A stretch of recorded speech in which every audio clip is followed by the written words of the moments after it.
A Bíblia, ela é atual, ela é atemporal. A Bíblia é a palavra de Deus. A Bíblia tem resposta para todas as coisas. Uma nação que segue os princípios bíblicos, ela será uma nação justa, ela será uma nação abençoada, porque ela estará estabelecida em pilares, em alicerces, em fundamentos sólidos, indestrutíveis. Jesus fala lá no Sermão da Montanha, no capítulo 7, lá no final do sermão, quando está terminando o Sermão da Montanha, que termina no versículo 29, e ele vai dizer que ele assemelha um homem que ouve as suas palavras e pratica, aquele que edificou a sua casa na rocha. Deus continua falando, com certeza. Sabe por que ele continua falando? Porque se não fosse assim, querido, ninguém se converteria, não haveria arrependimento, não haveria mudança, porque esse é o papel do Espírito Santo, que se utiliza da palavra de Deus para falar conosco, os nossos corações. A Bíblia diz em Provérbios 29:18, não havendo profecia, o povo se corrompe, porque muita gente pensa na profecia apenas no sentido de vidência, de prever o futuro. A profecia, ela não está pautada e firmada apenas em prever o futuro, mas os profetas eram aqueles que chamavam o povo para os princípios bíblicos, para uma vida de relacionamento com Deus, tanto que eles chamavam muitas vezes Zacarias ou Oséias também, vinde e voltemos ao Senhor. Então os profetas eram aqueles que chamavam o povo de volta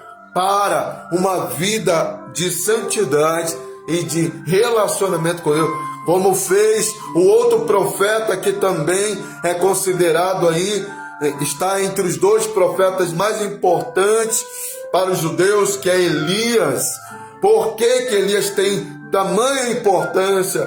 Porque ele surge num momento, num cenário extremamente corrupto em Israel, onde Acabe se casa ali com uma sacerdotisa pagã, e aquela mulher, ela é autoritária, ela domina Acabe, ela insere ali em Israel tamanha idolatria e toda sorte de mal, tanto que Acabe se tornou ali um ícone de um rei mau, tá? De um rei que realmente decadente, que levou o povo a uma extrema corrupção moral, uma decadência espiritual. E aí surge nesse cenário uma profetisa maligna que matava os profetas. Muitos profetas do Senhor Yahvé foram mortos naquele tempo, perseguidos. Então, teria que ter muita coragem. Uma coisa é você profetizar como os profetas modernos, que muitas vezes querem ficar vendendo coisas, fazendo barganha. Muitos que não estão usando a palavra de Deus para trazer o povo a uma vida santificada e consagrada. Mas Elias se levanta no momento de muita perseguição, onde ele vê muitos profetas sendo mortos, mas a sua coragem, o seu zelo, o seu fervor, o seu amor por Deus, porque esse é um mandamento, né? Essa é uma base sólida da nossa fé. Lá no Shema, em Deuteronômio 6, então o Senhor diz: ouve, ó Israel, o Senhor teu Deus é o único Senhor. A Ele amarás de todo o teu coração, de toda a tua mente, de todas as tuas forças. Muitas pessoas vão dizer que o crente é fanático, que ele é radical. Queridos, Deus, Ele quer que a gente o ame acima de tudo e de todos, de todas as circunstâncias da vida.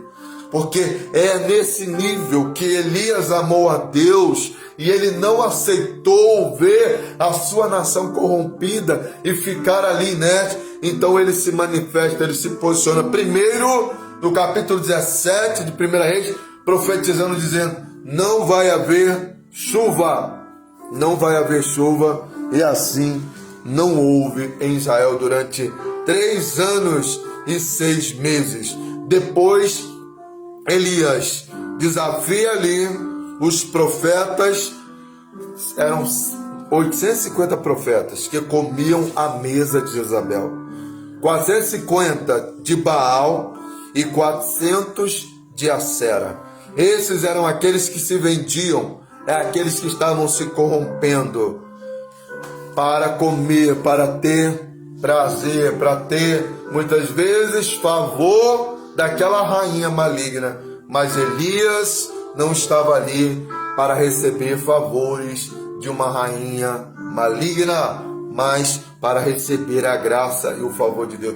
E Jezabel, ela era tão terrível, aquele espírito que agia nela, que ela é citada no livro de Apocalipse. Uma igreja que tolera Jezabel, esse espírito maligno, esse espírito sedutor, esse espírito controlador que vem seduzindo homens e vem enganando e vem trazendo uma falsa religião, uma falsa adoração. Que o Senhor nos livre desse espírito maligno, que ele caia por terra. Isso é muito forte para você, mas é um espírito que enganou o casal, né? Espírito maligno que enganou a Eva e o seu esposo ali no Éden, e ele continua a enganar. Por isso que a profecia, ela não é somente para prever o futuro, mas sobretudo a palavra de Deus, Provérbios 29:18, diz que não havendo profecia, o povo se corrompe. Então, na construção de todo, Paulo vai dizer em 1 Coríntios 13, 9 e 10,